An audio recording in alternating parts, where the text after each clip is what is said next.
उत्तर प्रदेश की सहकारिता मंत्री जेपीएस राठौर आज शाहजहांपुर पहुंचे। यहां वह कांट ब्लॉक के मोहनपुर गांव में भारत संकल्प यात्रा में शामिल हुए।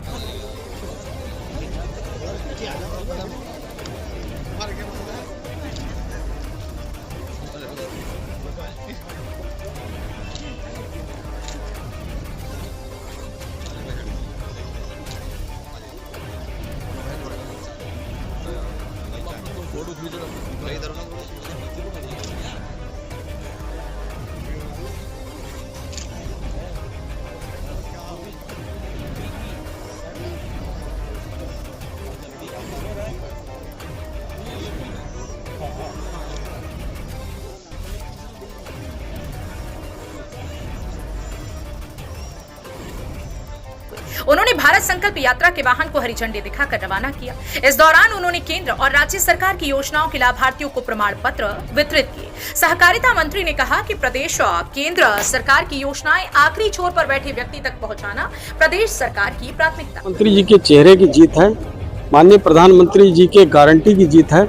माननीय प्रधानमंत्री जी ने जिस तरीके से विश्वसनीयता एक पैदा की है, देश के लोगों के साथ जो रिश्ता कायम किया है, ये उसकी जीत है। जहाँ तक उत्तर प्रदेश की बात है, उत्तर प्रदेश पूरी तरीके से आगे 2024 के लिए तैयार है। जैसा माननीय मुख्यमंत्री योगी आदित्यनाथ जी ने संकल्प लिया है कि उत्तर प्रदेश में हम 80 के 80 लोकसभा सीट जीतेंगे, तो उत्तर प्रदेश में इतिहास रचने जा रहा है। उत्तर प्रदेश में आगामी लोकसभा चुनाव में हम 80 के 80 सीट जीतेंगे और किसी दूसरे विपक्षी दल को एक भी सीट यहाँ पर मिलेगी नहीं, और उनके इस तरीके के काम भी नहीं है। मध्य प्रदेश में जहां ये लोग दावा करते थे कि वहां सरकार बनाएंगे, छत्तीसगढ़ में तो वो बना ही लिए थे, राजस्थान में भी बना रहे थे। तो इस तरह से वहां पर भी जब भारतीय जनता पार्टी ने जीत हासिल कर ली है, तो उत्तर प्रदेश में बहुत अच्छी और मजबूत स्थिति में है। उत्तर प्रदेश में माननीय मुख्यमंत्री जी ने जो विकास का मॉडल प्रस्तुत किया है, उत्तर प्रदेश की अर्थव्यवस्था को $1 ट्रिलियन की इकोनॉमी बनाने का जो मार्ग प्रशस्त किया है, उत्तर प्रदेश आज रोड कनेक्टिविटी के मामले में, आज एयर कनेक्टिविटी के मामले में, रेल कनेक्टिविटी के मामले में, इंटरनेट कनेक्टिविटी के मामले में हर दिशा में बहुत अच्छा काम कर रहा है। साथ ही साथ इंडस्ट्रियलाइजेशन हो, कृषि का विकास हो, या और हमारे जो शैक्षणिक संस्थानों का विकास हो, सभी क्षेत्रों में बहुत अच्छा काम उत्तर प्रदेश कर रहा है। 3 राज्यों में बीजेपी की जीत और विपक्ष की हार पर ईवीएम में गड़बड़ी बताने वाले विपक्षी नेताओं पर जेपीएस राठौर ने जमकर जुबानी हमला बोला। उन्होंने शायराना अंदाज में कहा कि ईवीएम बदनाम हुई, चुनाव आयोग तेरे लिए। उन्होंने कहा कि ईवीएम को बदनाम करने वालों पर चुनाव आयोग को कड़ी कार्रवाई करनी चाहिए। उन्होंने कहा कि साजिश के तहत ईवीएम को बदनाम करना जनादेश को बदनाम करना है। कि मैं क्या कहूँ, ईवीएम बदनाम हुई आयोग तेरे लिए, तो आयोग को देखना चाहिए, वो निर्वाचन आयोग के लिए ईवीएम बदनाम हो रही है। तो इस तरीके से आयोग को उसकी चिंता करनी चाहिए कि ईवीएम को जो बदनाम करने की साजिश रच रहे हैं और जिनको अपनी हार पचा नहीं पा रहे हैं, तो उनको इस जनादेश का सम्मान करना चाहिए।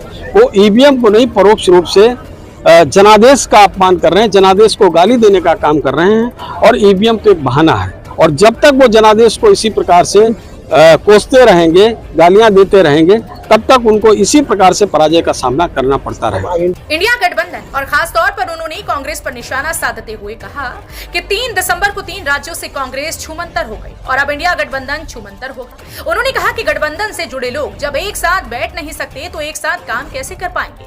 उन्होंने कहा कि 3 राज्यों में बीजेपी की प्रचंड जीत से विपक्षी कोमा में है, विक्षिप्त हो गए हैं और दिशाहीन हो गए। देखिए, हम लोगों ने पहले ही नारा दिया था 3 दिसंबर कांग्रेस छूमंतर, तो कांग्रेस छूमंतर हो गई, गायब हो गई पूरे प्रदेश से। अब उसके बाद 3 दिसंबर को इंडी गठबंधन का भी द एंड हो गया है। अब इंडी गठबंधन को कोई भविष्य नहीं बचा है, और एक साथ ये बैठ जब नहीं सकते हैं तो एक साथ काम कैसे कर पाएंगे। पहले तो प्राथमिक शर्त है कि वो साथ बैठें, बैठ के विचार विमर्श करें। जब वो एक साथ बैठने को ही तैयार नहीं है, तो आगे एक साथ चलेंगे कैसे और लक्ष्य को एक साथ प्राप्त कैसे करेंगे।